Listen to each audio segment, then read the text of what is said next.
नमस्कार, आप देख रहे हैं बिग फाइट लाइव। आपके साथ मैं हूं Shweta Mishra Awasthi.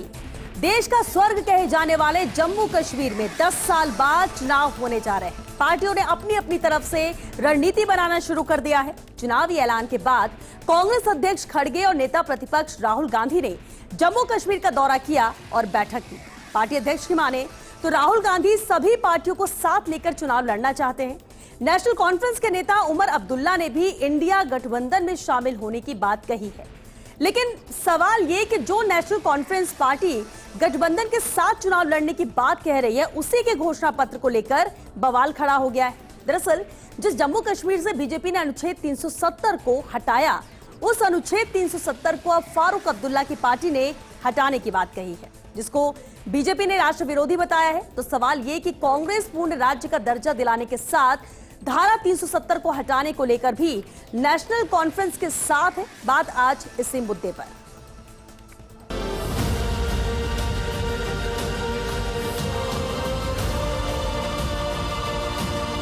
We are very clear in our national manifesto as well that it is a priority for us that the people of Jammu and Kashmir and Ladakh get their democratic rights back. Congress और हम इकट्ठे हैं। जम्मू कश्मीर जनता को फिर जिन्ना constitution के अंदर छोड़ते क्या बताना चाहिए।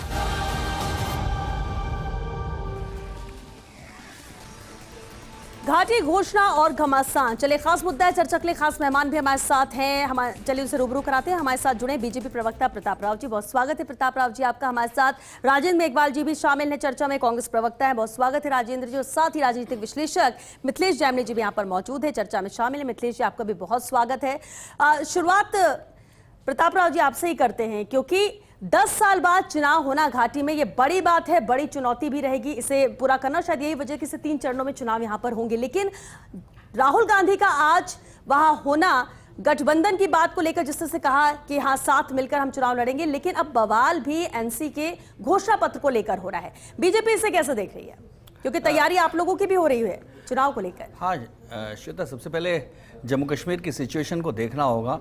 आज से 10 साल पहले 2004 से 14 के बीच में क्या थी, 14 से और अब 24 के बीच में क्या स्थिति बदली है।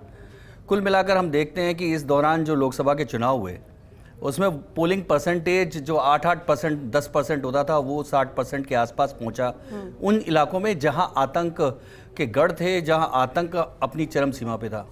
और मैं कुछ ऐसे आंकड़े देना चाहता हूं कि पिछले जो यूपीए के शासन के दौरान जो जम्मू कश्मीर में लगभग 8000 हिंसा की घटनाएं हुई, और 10 साल में वो 2000 पे आ गई है। ऐसे ही मौत की सारी सब कुछ हम वो देखें।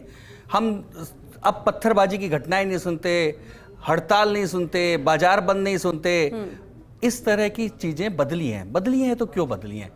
और हम निश्चित तौर पे जानते हैं कि किस तरह से, जैसे जब धारा 370 हटी और धारा 370 हटने के बाद यूटी में बदला गया जम्मू और कश्मीर को, और केंद्र का सीधा शासन आया, उसके बाद वहाँ बड़ी संख्या में आतंकवाद खत्म हुआ है, आतंकवादी खत्म हुए हैं। और सबसे बड़ी बात यह है कि पहले ये क्या था कि रिक्रूटमेंट लोकल लेवल पे होता था, बच्चों को बरगलाया जाता था, बच्चों को आतंक में शामिल किया जाता था, वो अब है नहीं।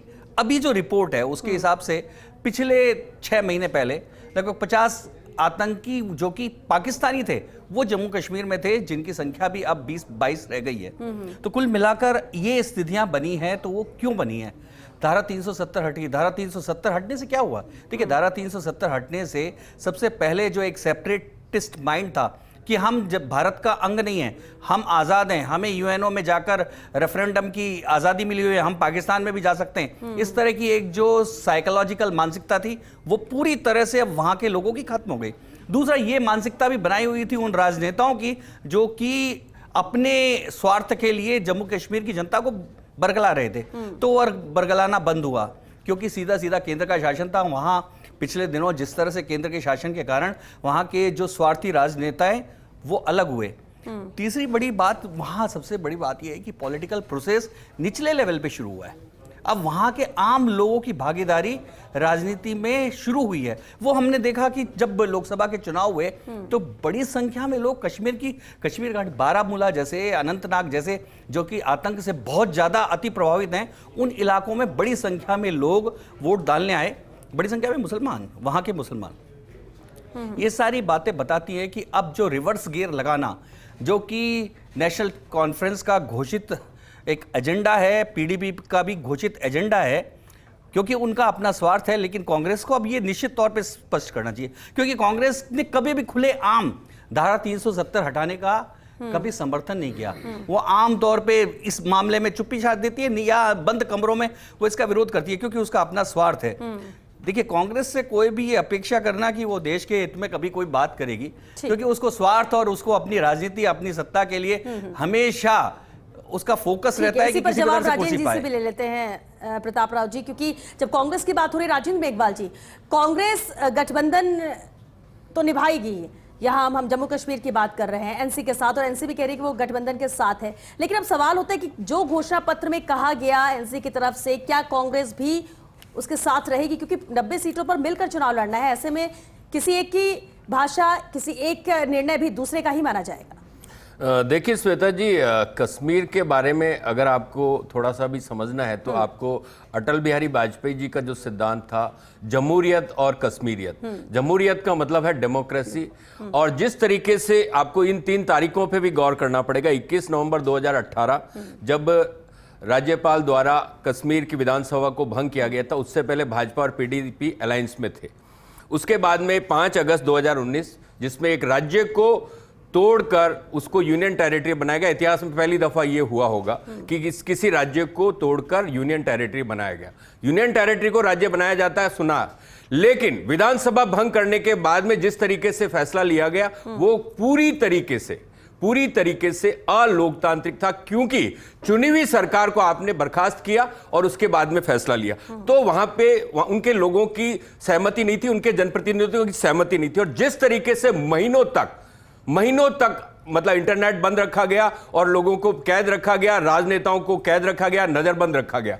ठीक है, अब मैं आपको बताना चाहता हूं, पुलवामा के अंदर 14 फरवरी 2019 को एक मतलब आतंकी हमला होता है, जिसके अंदर हमारे सीआरपीएफ के 44 से अधिक जवान शहीद हो जाते हैं। उसके बाद प्रधानमंत्री जी ने 2019 का लोकसभा चुनाव लड़ा, उसके अंदर पुलवामा के शहीदों के नाम पे वोट मांगे। अब ये बार बार बात करते हैं धारा 370 की कि हमने हटा दी। अरे भाई, धारा 370 हटी ही नहीं। इसमें इन्होंने जो ऑर्डिनेंस लाए 5 अगस्त 2019 को, उसमें लिखा गया, using the power of article 370 we are making these 2 changes. 370(2), 370(3) हटाया, 370(1) अभी भी है। मैं आपको कहना चाहता हूं, जिस तरीके से अलोकतांत्रिक तरीके से एक चुनी हुई सरकार को बर्खास्त करके जिस तरीके से किया गया, और अब आप देखिए जम्मू के अंदर जो कि मतलब अपेक्षाकृत शांत इलाका माना जाता था, घाटी का टोटल आतंकवाद जम्मू में शिफ्ट हो गया। सरकार क्या कर रही थी? कह रहे थे साहब 370 हटने के बाद आतंकवाद खत्म हो जाएगा। मैं आपको बताना चाहता हूं, इस सरकार के बनने के बाद में कितने आतंकी हमले हुए तीसरे कार्यकाल आने के बाद में। इसी साल के अंदर 11 से अधिक आतंकी हमले हुए। तो कौन जवाब देगा? आप बताइए। हमारे नेता माननीय खड़गे साहब ने, राहुल जी ने कहा कि हम 2 चीज, और आपको यह भी मानना पड़ेगा कि जो सुप्रीम कोर्ट ने इनके ऊपर डंडा चलाया कि 30 सितंबर 2024 से पहले आप वहां पे चुनाव करवाइए। इनके चुनाव कराने की मंशा नहीं थी। कितने साल से इन्होंने एक लोकतांत्रिक सरकार को बर्खास्त करके रखा और वहां पे चुनाव भी नहीं करवाए। तो आप कैसी जमहूरियत की रक्षा कर रहे हैं भाई? आप कैसे कश्मीरियत की रक्षा कर रहे हैं? जबकि इनके नेता अटल बिहारी वाजपेयी ये कहते थे जमहूरियत और कश्मीरियत साथ साथ चलती है। तो आपने एक तो सबसे बड़ी बात है, सुनिए, तो उसके बाद कोई तस्वीर नहीं बदली। मैं क्या कह रहा हूं, 370 हटा ही नहीं ना। ये बेवकूफ बना रहे देश की जनता को। एक्चुअली कश्मीर के लिए मुद्दा नहीं है, ये मुद्दा है पूरे देश के लिए। सिर्फ कश्मीर में जाके चर्चा भी नहीं करते। प्रधानमंत्री का एक भाषण बता दीजिए, वो जाके कहें कि मैंने 370 हटाई।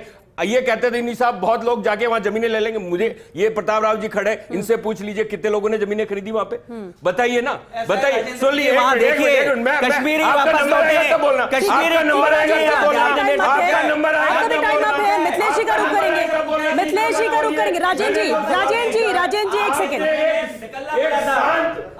राजेंद्र जी एक सेकंड। राजेंद्र जी, चलिए ठीक है, अच्छी बात है, अच्छी बात है। चलिए तस्वीर बनाने की बात आप करें मिथिलेश जी।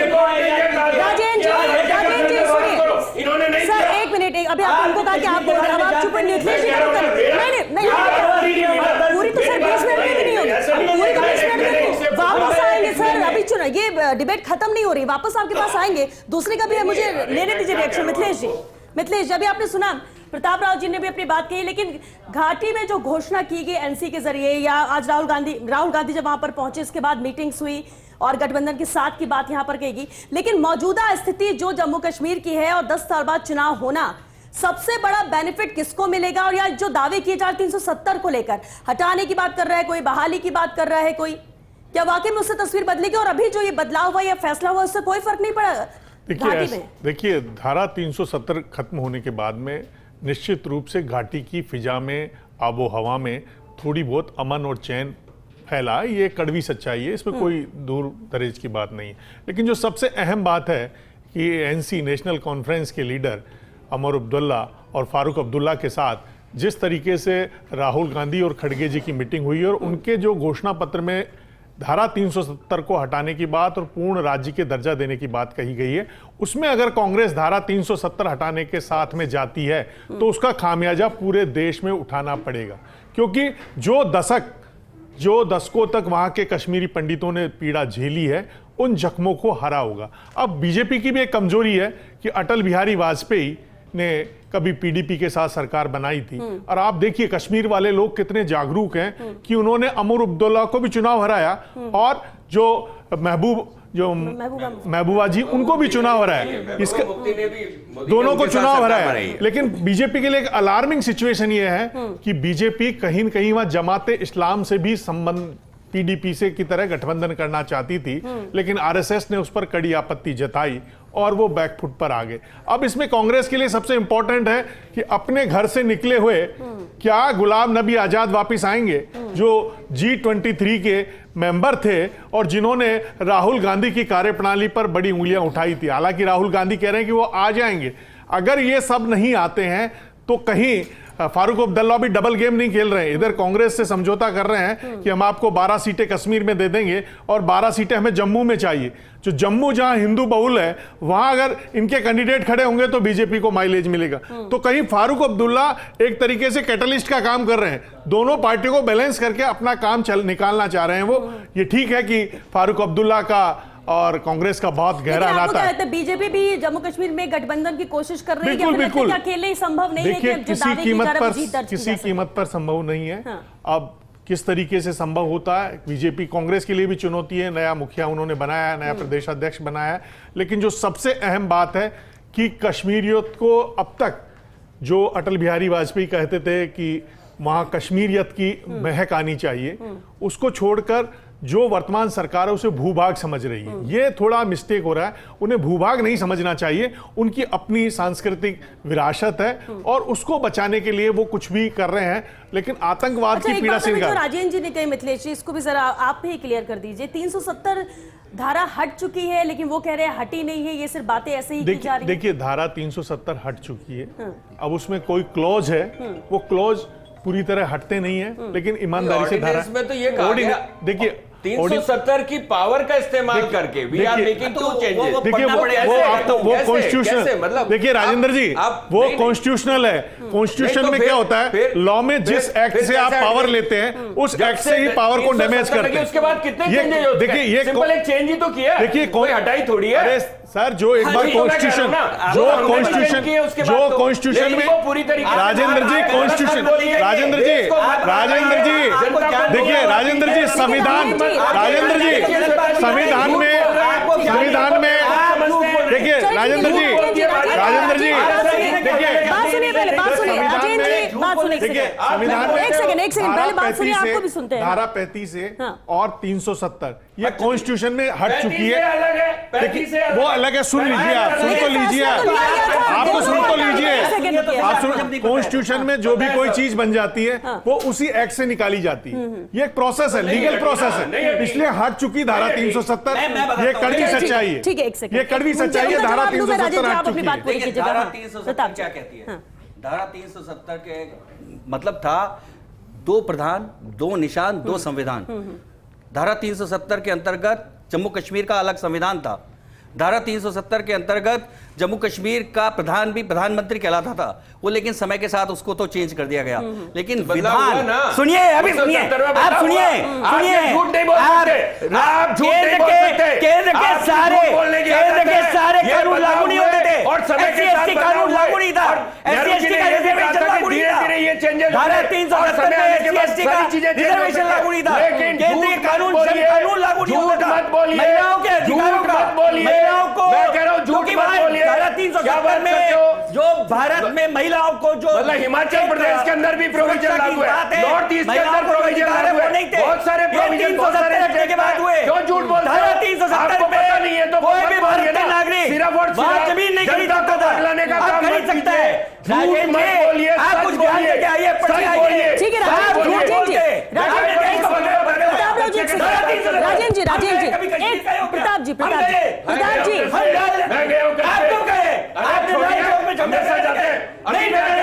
एक सेकंड, जम्मू के अंदर हमला हुआ, हमारे जयपुर के ही थे, उनके ऊपर हमला हुआ, तीर्थयात्रियों पर हमला हुआ, क्या कर रही थी आपकी सरकार? आतंकवादियों के साथ बात आप सुनो, आतंकवादियों को छोड़ने काबुल आप जाओ, आप हमारे ऊपर काबुल में आतंकवादियों को छोड़ने कौन गया था? आपने बोले गए थे। ठीक है, एक मिनट बिरयानी राजेंद्र जी, आपने जम्मू कश्मीर राजेंद्र जी, प्रताप जी एक सेकंड सुनिए, चलिए सुनिए एक मिनट,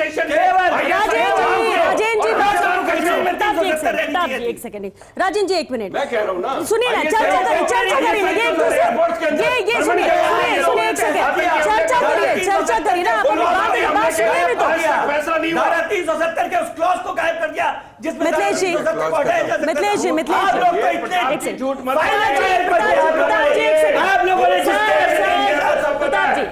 सेकंड प्रताप जी, राजेंद्र जी एक मिनट, देखिए पहले क्या हुआ, क्या चीजें मतलब चर्चा तो मुझसे करें क्योंकि चुनाव हो रहे हैं ना, चुनाव हो रहे हैं ना। काबुल तक ये जाते हैं और सवाल हमसे पूछते हैं। अरे आपने क्या किया? जवाब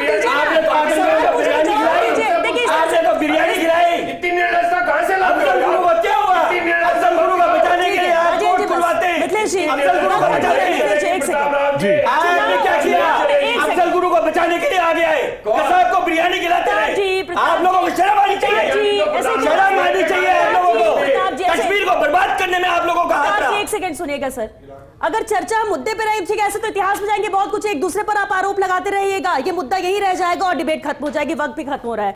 मिथिलेश जी, सवाल एक ये भी कि चलिए ठीक है, 90 विधानसभा सीट्स बेहद अहम है, दोनों तरफ से जीत के दावे इसलिए भी होंगे क्योंकि ये भी वर्चस्व की लड़ाई है कि कौन यहां पर जीतता है। और धारा 370 हटाने के बाद क्या वाकई में घाटी की जनता साथ है, क्योंकि विपक्ष तो ये मानने को तैयार नहीं, कहना उनका यही है कि कुछ भी नहीं बदला है। लेकिन स्थिति क्या है 2019 5 अगस्त उसके बाद से तस्वीर बदलते देखा है। हालांकि आतंकी घटनाएं ऐसे कम हो गए, खत्म हो गए वो नहीं है, क्योंकि इसका उदाहरण पिछले 2 महीने है जो घटनाएं बहुत सारी हुई, लेकिन पूरी तरह से नियंत्रण करना भी बड़ा चैलेंज है और हर सरकार कोशिश करती है। देखिए सबसे इंपॉर्टेंट चीज है जिस तरीके से लोकसभा के चुनाव में वोटिंग परसेंटेज का बढ़ना, ये धारा 370 की सफलता की कहानी अपने आप में बयां कर रही है।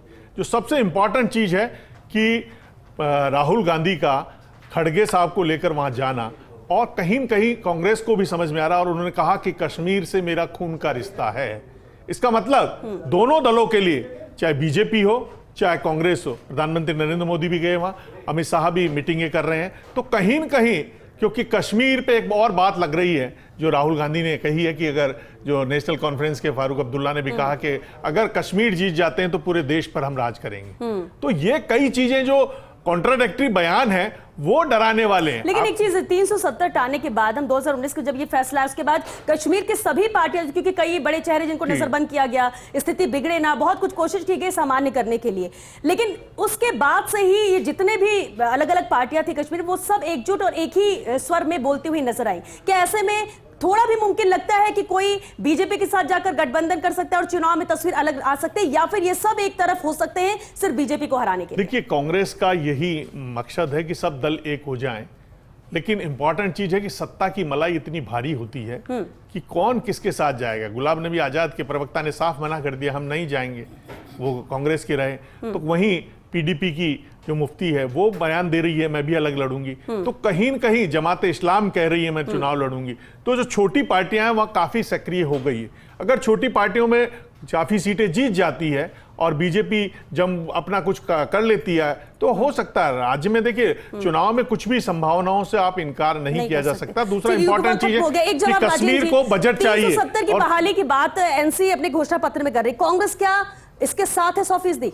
देखिए अगर ऐसा है तो मेरे ख्याल से टीडीपी ने भी अपने घोषणा पत्र के अंदर तमाम चीजें, मुस्लिम आरक्षण वगैरह और वक्फ बोर्ड जैसी चीजें रखी है, तो उनसे भी उनको जोड़ लीजिए।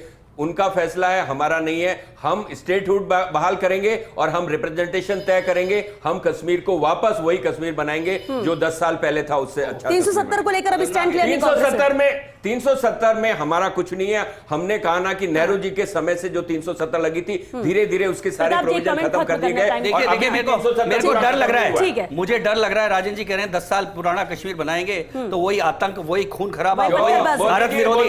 इनको मैं बता रहा हूँ, आपसे हाथ जोड़ के प्रार्थना है, आप कामना मत कीजिए। आप 10 साल पुराना कश्मीर मत लाइए, आप लौनुआन मत कीजिए, आप आतंक को मत बढ़ाइए, आप आतंक को मत बढ़ाइए, आप खून खराबे को मत समर्थन कीजिए, नहीं कीजिए। आपसे हाथ जोड़ के प्रार्थना है, आप ऐसी कामना मत कीजिए। केवल सत्ता के लिए, केवल सत्ता के लिए कश्मीर में आतंक मत लाइए।